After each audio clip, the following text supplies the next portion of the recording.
ಇಂದೇ ಡೌನ್ಲೋಡ್ ಮಾಡಿ ಮತ್ತು ನಿಮ್ಮ ನೆಚ್ಚಿನ ಶೋಗಳನ್ನು ಆನಂದಿಸಿ. ಯಜಮಾನ್ರೆ, ಕಾಫಿ.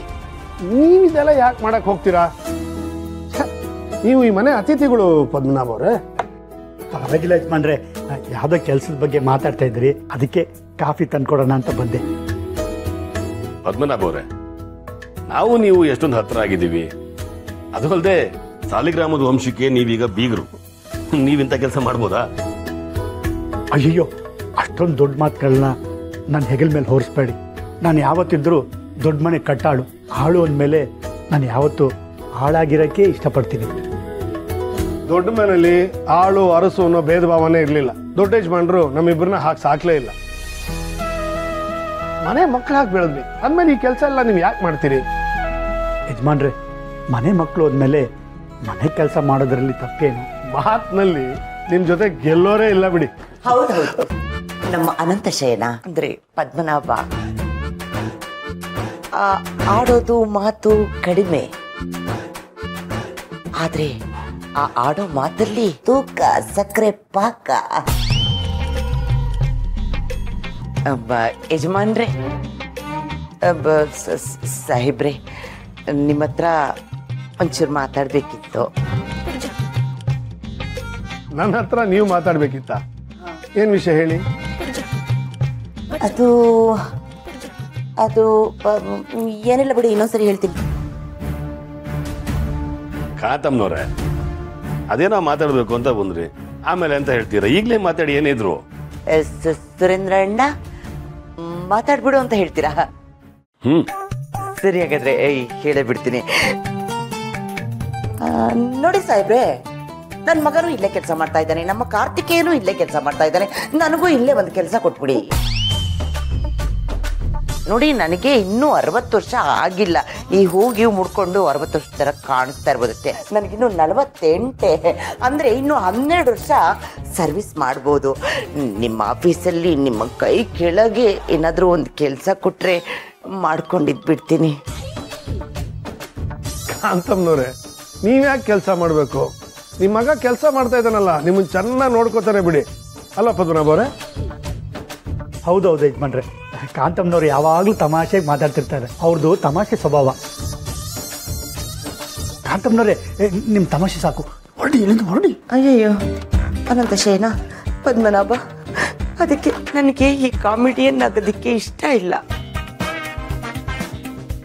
ಏಕೆಂದ್ರೆ ನಾನು ಏನಾದ್ರೂ ಹೇಳಿದ್ರೆ ಅಯ್ಯೋ ತಮಾಷೆ ಮಾಡ್ತಿದ್ದಾರೆ ಅಂದ್ಬಿಟ್ಟು ನಕ್ಕು ಸುಮ್ಮನಾಗ್ಬಿಡ್ತಾರೆ.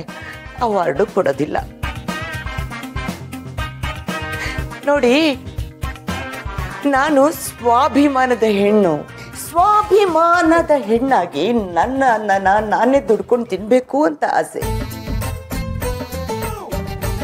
ನೀವು ಈ ನಾರಿ ಸಬಲೀಕರಣ ಅಂತೆಲ್ಲ ಕೇಳಿದ್ದೀರಲ್ವ ಸಾಹೇಬ್ರೆ? ಅದೇ ತರ ನಂದು ಬಲಿ ಅಲ್ಲ, ಸಬಲೀಕರಣಳಾಗಿ ಬದುಕಬೇಕು ಅನ್ನೋ ಆಸೆ. ಈಗ ಗೌರ್ಮೆಂಟ್ ಅಲ್ಲಿ ಹೆಣ್ಮಕ್ಳಿಗೆ ಅಂತ ಎಷ್ಟೆಷ್ಟೋ ಈ ಸ್ಕೀಮ್ ಮಾಡಿದಾರಲ್ಲ, ಈ ಸ್ಕೀಮ್ನಲ್ಲಿ ನನಗೂ ಒಂದು ಕೆಲಸ ಕೊಡಿಸ್ಬಿಡಿ. ಕಸನೋ ಏನೋ ಬಂದು ಹೋಗೋರಿಗೆ ಕಾಫಿ ಟೀನೋ ಕೊಟ್ಕೊಂಡು, ನಿಮ್ಮ ಆಫೀಸ್ ಇದೆಯಲ್ಲ ಅಲ್ಲಿ ಫೈಲ್ಗಳನ್ನ ಎತ್ತಿಡ್ತೀನಿ. ಬಂದರು ಹೋದರಿಗೆ ಕಾಫಿ ಟೀ ಎಲ್ಲ ಮಾಡಿ ಕೊಡ್ತಿರ್ತೀನಿ, ಕುಶಲೋಪರಿ ವಿಚಾರಿಸ್ತೀನಿ. ನೋಡಿ, ನಾನು ಅನ್ಎಜುಕೇಟೆಡ್ ಅಲ್ಲ, ಇಷ್ಟೋ ಅಷ್ಟೋ ಗೊತ್ತು, ABCD ಗೊತ್ತು, ಈ ಗೊತ್ತು. ಆ ಎಜುಕೇಶನ್ ಇದ್ದಕ್ಕಂಗೆ ಒಂದು ಕೆಲಸ ಕೊಡಿ ಸರ್. ಪದ್ಮನಾಭ ಅವರೇ, ನೀವು ಹೇಳಿದಾಗೆ ನಿಮ್ ಬೀಗರು ತುಂಬಾ ಚೆನ್ನಾಗಿ ತಮಾಷೆ ಮಾಡ್ತಾರೆ. ನೋಡಿ ನೋಡಿ, ಮತ್ತೆ ತಮಾಷೆ ಅಂತೀರಾ? ಹೌದಣ್ಣ, ನನಗೂ ಹಾಗೆ ಅನಿಸ್ತಿದೆ. ಕಾಂತಮ್ಮನವರು ಈ ಸೀರಿಯಲ್ ಅಲ್ಲೋ ಸಿನಿಮಾದಲ್ಲೋ ಆಕ್ಟ್ ಮಾಡ್ಬೋದು. ಕಾಂತಮ್ಮನವರೇ, ನಮ್ಮ ಸ್ನೇಹಿತರು ಒಬ್ರು ಆದರ್ಶ್ ಹೆಗಡೆ ಅಂತ ಡೈರೆಕ್ಟರ್ ಇದ್ದಾರೆ. ಅಯ್ಯೋ, ನಾನು ಅವ್ರ ದೊಡ್ಡ ಫ್ಯಾನ್. ಸುರೇಂದ್ರಣ್ಣ, ಹೇಳಿ ಸುರೇಂದ್ರಣ್ಣ, 2 ಸರಿ ಆಡಿಷನ್ ಕೊಟ್ಟಿದ್ದೆ, ರಿಜೆಕ್ಟ್ ಆಗ್ಬಿಟ್ಟೆ. ಅವ್ರಿಗೆ ಹೇಳ್ತೀನಿ, ನಿಮ್ಗೆ ಯಾವ್ದಾದ್ರು ಒಂದು ಸೀರಿಯಲ್ ಅಲ್ಲಿ ಚಾನ್ಸ್ ಕೊಡ್ತಾರೆ. ಮೋಸ್ಟ್ಲಿ ನೀವು ಅವಾರ್ಡ್ ಹೊಡೆದ್ರು ಹೊಡಿಬೋದು. ಹಂಗಂತೀರಾ? ಅವ್ರ ನಂಬರ್ ಕೊಡಿ, ಅವ್ರ ನಂಬರ್ ಕೊಡಿ. ಅಣ್ಣ, ಟೈಮ್ ಆಯ್ತು, ಹೊರಡೋಣ. ಪದ್ಮನಾಭ ಅವರೇ, ನಂಗೆ ಸ್ವಲ್ಪ ಕೆಲಸ ಇದೆ, ನಾನು ಹೋಗಿ ಬರ್ತೀನಿ. ಸಾಹೇಬ್ರೆ, ನೀವು ದಾರಿಲಿ ಹೋಗ್ಬೇಕಾದ್ರೆ ನನ್ನ ಬಗ್ಗೆ ಸ್ವಲ್ಪ ಯೋಚನೆ ಮಾಡಿ. ಸುರೇಂದ್ರಣ್ಣ, ಆದರ್ಶ ಸರ್ ನಂಬರ್ ಕೊಡಿ. ಸುರೇಂದ್ರಣ್ಣ, ಈ ಶತಮಾನದ ಮಾದರಿ ಹೆಣ್ಣು, ಸ್ವಾಭಿಮಾನದ ಸಾಸಿ ಹೆಣ್ಣು. ಗುಲಾಮಳಿವಳಲ್ಲ, ಸಲಾಮೋಡಿ ಎಲ್ಲ ಹೋಗ್ರಿ. ಕಾಂತಮ್ಮನವ್ರೆ, ಕಾಗೆ ಕೋಗಿಲೆ ಆಗಕ್ಕೆ ಸಾಧ್ಯನಾ? ಕಾಫಿ ಯಾರ್ದಾದ್ರೇನು ದೇಬ್ಕೊಳ್ಳೋದಷ್ಟೇ ಈ ಕಾಂತಮ್ಮಂಗೆ ಗೊತ್ತು. ರೀ, ನನ್ಗೊಂದೆರಡು ಬುಕ್ಸ್ ಬೇಕಿತ್ತು. ಯಾವ್ದ್ಯಾವ್ದು ಅಂತ ಇದ್ರಲ್ಲಿ ಬರ್ದಿದ್ದೀನಿ. ನಾಡಿದ್ದೇ ಎಕ್ಸಾಮ್ ಇರೋದು, ಅಷ್ಟರಲ್ಲೆಲ್ಲ ಓದ್ಕೊಬೇಕು. ತಂದು ಕೊಡ್ಬೋದಾ?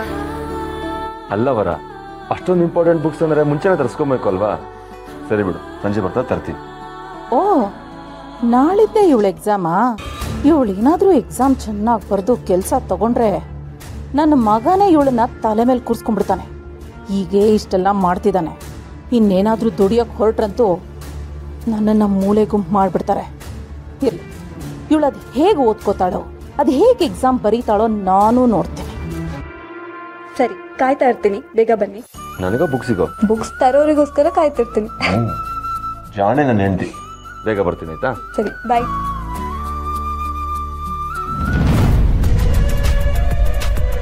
ಎಲ್ಲಿಗೆ ಹೋಗ್ತಾ ಇದೀಯಾ? ಅತ್ತೆ, ಮನೆ ಕೆಲ್ಸನೆಲ್ಲ ಮುಗಿಸಿದೀನಿ. ನೆಲ ಒರೆಸಿದೀನಿ, ಬಟ್ಟೆ ಒಗ್ದು ಮೇಲ್ ಒಣಗಾಕಿದ್ದೀನಿ, ಅಡುಗೆ ಮನೇಲಿ ಪಾತ್ರೆ ತೊಳೆದಿದ್ದೀನಿ, ಅನ್ನ ಸಾರು ಕೂಡ ಮಧ್ಯಾಹ್ನಕ್ಕೆ ಮಾಡಿಟ್ಟಿದ್ದೀನಿ. ನನಗೆ ಸ್ವಲ್ಪ ಟೈಮ್ ಕೊಟ್ಟರೆ ಎಕ್ಸಾಮಿಗೆ ಓದ್ಕೊತೀನಿ ಅತ್ತೆ. ನೀನು ಓದ್ಕೋತೀಯೋ ಎಕ್ಸಾಮಲ್ಲಿ ಫೇಲ್ ಆಗ್ತೀಯೋ ಅದಕ್ಕೂ ನನಗೂ ಸಂಬಂಧ ಇಲ್ಲ. ಮನೆ ಕೆಲಸ ಎಲ್ಲ ಮುಗ್ದಿದೆ ಅಂತ ನೀನ್ ಹೇಳೋದಲ್ಲ, ನಾನು ಹೇಳಬೇಕು. ಸರ್ಸು ಅಕ್ಕ, ಸ್ಟೋರ್ ರೂಮ್ ಅಲ್ಲಿ ಅಕ್ಕಿ ಮೂಟೆ ಇದೆ, ಎಳ್ಕೊಂಡ್ ಬಾ. ಅಕ್ಕಿ ಮೂಟೆನಾ? ಯಾಕಕ್ಕ? ಯಾಕೆ ಏನು ಅಂತ ಕೇಳ್ಬೇಡ, ಎಳ್ಕೊಂಡ್ ಬಾ, ಇಲ್ಲ ನಾನು ಹೋಗ್ಲಾ ತರಕ್ಕೆ.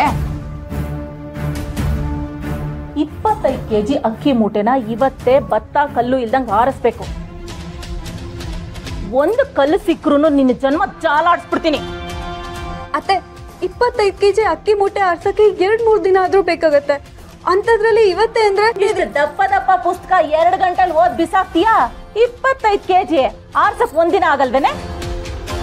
ಅತ್ತೆ, ದಯವಿಟ್ಟು ಹಾಗೆ ಹೇಳ್ಬೇಡಿ. ನನ್ಗೊಂದೆರಡು ದಿನ ಟೈಮ್ ಕೊಡಿ. ಎಕ್ಸಾಮ್ ಮುಗಿಸಿ ಎಲ್ಲಾ ಕೆಲ್ಸನೂ ಮಾಡ್ತೀನಿ.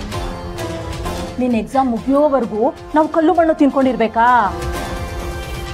ಕೆಲಸ ಮಾಡಕ್ ಆಗಲ್ಲ ಅಂದ್ರೆ ಹೇಳ್ಬಿಡು. ಮತ್ತ ಅವತ್ತೇನೋ ದೊಡ್ಡದಾಗ ಹೇಳ್ಬಿಟ್ಟೆ, ಚೆನ್ನಾಗಿ ಓದ್ತೀನಿ, ಮನೆ ಕೆಲ್ಸಾನು ನಿಭಾಯಿಸ್ತೀನಿ ಅಂತ. ನಿನ್ನಂತ ಸೊಸೆ ಸಿಕ್ಕಿದ್ದು ನನ್ನ ಕರ್ಮ.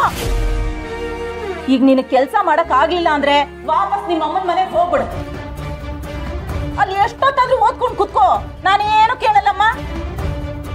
ಅತ್ತೆ, ದಯವಿಟ್ಟು ಹಾಗೆ ಹೇಳ್ಬೇಡಿ.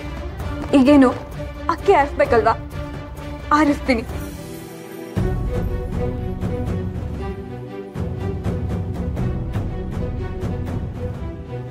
ಹೋಗೆ, ನನಗೆ ಗೊತ್ತು.